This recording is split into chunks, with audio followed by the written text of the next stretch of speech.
Nous allons voir ensemble 3 garnitures pour garnir vos tartes sucrées. Tout d'abord, nous allons voir 2 garnitures à disposer sur des fonds de tarte pré-cuits et on va voir une garniture que l'on va cuire en même temps que le fond de tarte.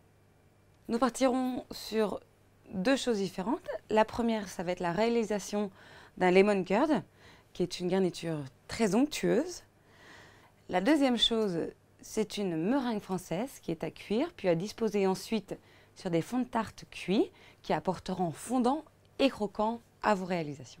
La réalisation du lemon curd, c'est très simple. On va disposer tous nos ingrédients dans la casserole. On va d'abord zester et presser les citrons. Donc le zeste va apporter le parfum de citron, alors que le jus apportera l'acidité au lemon curd, car c'est une préparation qui est quand même assez sucrée. Une fois qu'on a zesté les 2 citrons, on va presser le jus. Une fois qu'on a zesté et pressé les 2 citrons, on ajoute les 3 œufs entiers que l'on mélange bien. Puis on ajoute les 125 g de sucre semoule. Ensuite, on va mettre de l'agar, 2 g. L'agar-agar est un gélifiant végétal. Ça va nous permettre de donner de la texture au lemon curd. Et pour terminer, on finit avec les 50 g de beurre. À présent, on dispose le tout sur le feu. On va porter la préparation doucement à ébullition. L'agar-agar est une gélatine que l'on doit chauffer, contrairement à la gélatine alimentaire classique qui, elle, se prépare à froid. Une fois que notre préparation va bouillir, on compte une petite minute de cuisson. Une fois que ça a cuit 1 minute, on verse le lemon curd dans un plat et on va le laisser refroidir. Pour la recette de la meringue française, c'est très facile. On dispose 75 g de blanc d'œuf dans un saladier et on va les fouetter à l'aide d'un fouet électrique pour les monter en neige. Une fois que les blancs sont montés aux 3/4, on ajoute 1/3 de 75 g de sucre. Donc, même quantité de blanc d'œuf pour même quantité de sucre en poudre. On ajoute 1/3 pour pouvoir les dissoudre. Puis, pour serrer nos blancs, on ajoute la fin du sucre en poudre. On fouette les blancs avec le sucre jusqu'à ce qu'on obtienne des becs au bout des fouets, c'est-à-dire des sortes de petits picots comme ça qui ressortent, qui prouvent que nos blancs sont bien montés et qui sont très fermes. On voit aussi que la meringue commence à bien briller. Pour terminer la meringue, on ajoute 75 g de sucre glace. Il est préférable, pour l'incorporer de manière plus délicate, de le passer au tamis. Puis, à l'aide d'une maryse, on va l'incorporer délicatement. Pour incorporer plus facilement le sucre glace, vous pouvez l'incorporer en 2 fois. La meringue est maintenant prête. On va pouvoir la disposer dans une poche à pâtisserie. On va munir la poche à pâtisserie d'une douille cannelée pour que ce soit plus joli. On insère au bout de la poche et on la met dans un récipient pour que ce soit plus facile à la garnir. Voilà, donc on garnit avec la meringue. Et on va maintenant pocher les meringues sur une plaque à pâtisserie munie d'une feuille de papier sulfurisé. Pour éviter que le papier ne se décolle à la cuisson, on va faire des petits tas de meringues aux extrémités qui vont jouer le rôle de colle.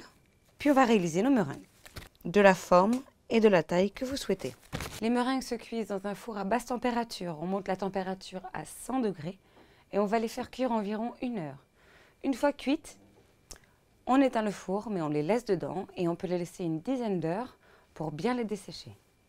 Donc voici les 2 applications à réaliser sur des fonds de tarte pré-cuits. Le lemon curd est terminé. On peut lui donner un petit coup de fouet pour le rendre un petit peu fluide une fois qu'il est froid.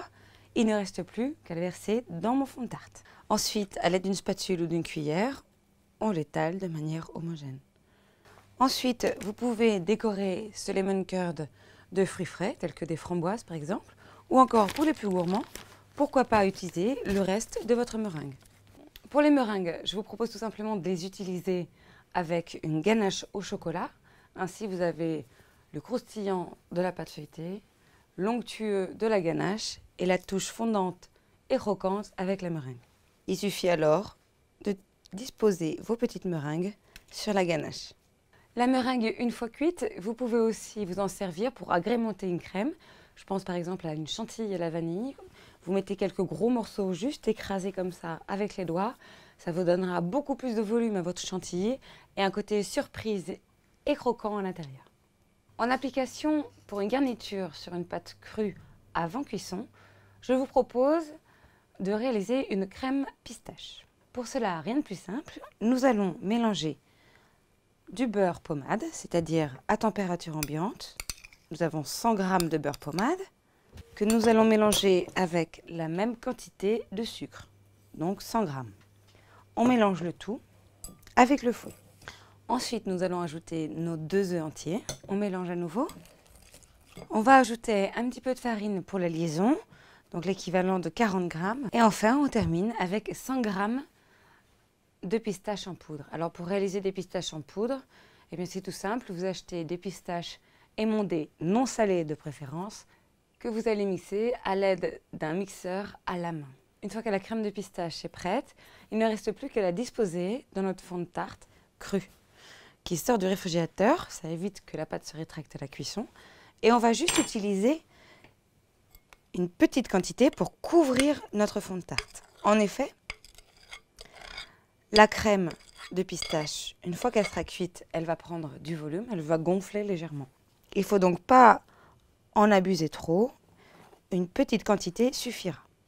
Un des atouts principaux de la crème de pistache, c'est qu'elle absorbe le jus des fruits. Ainsi, on aura 3 textures distinctes dans notre tarte: le croquant de la pâte, le moelleux et le fondant de la crème de pistache et le côté juteux des fruits cuits.